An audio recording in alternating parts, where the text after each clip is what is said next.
এছাড়া বাংলাদেশের সাংবিধানিক ও গণতান্ত্রিক প্রতিষ্ঠানগুলোকে আরও শক্তিশালী ও টেকসই করার ব্যাপারেও তারা একমত পোষণ করেছেন।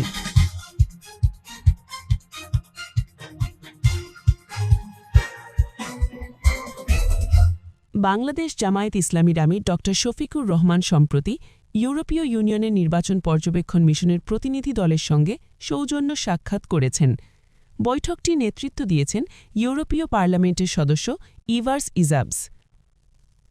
এই প্রতিনিধি দল উচ্চ পর্যায়ের ১৫ সদস্যের। বৈঠককালে তারা বাংলাদেশের সঙ্গে ইউরোপীয় ইউনিয়নের স্বার্থ সংশ্লিষ্ট বিভিন্ন বিষয় নিয়ে আলোচনা করেছেন। বিশেষত ত্রয়োদশ জাতীয় সংসদ নির্বাচন অবাধ, সুষ্ঠু ও গ্রহণযোগ্য করার ক্ষেত্রে ঘনিষ্ঠভাবে কাজ করার প্রতিশ্রুতি দেওয়া হয়েছে।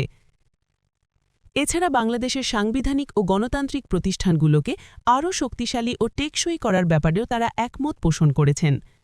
ইউরোপীয় ইউনিয়নের পক্ষ থেকে আশ্বাস দেওয়া হয়েছে, বাংলাদেশের আসন্ন জাতীয় সংসদ নির্বাচন পর্যবেক্ষণে ২০০ সদস্যের একটি প্রতিনিধি দল কাজ করবে। এছাড়া ভবিষ্যতে দ্বিপাক্ষিক সম্পর্ক, উন্নয়ন ও অগ্রগতির ধারা অব্যাহত রাখার প্রতিশ্রুতি দিয়েছেন তারা। বৈঠকে উপস্থিত ছিলেন জামায়াতের সহকারী সেক্রেটারি জেনারেল মাওলানা আব্দুল হালিম, অ্যাডভোকেট এহসানুল মাহবুব জুবায়ের, জামায়াতের ইউরোপের মুখপাত্র ব্যারিস্টার আবু বকর মোল্লা, বিশিষ্ট শিক্ষাবিদ ড. জুবায়ের আহমেদ এবং আমিরের পররাষ্ট্র বিষয়ক উপদেষ্টা প্রফেসর ড. মাহমুদুল হাসান।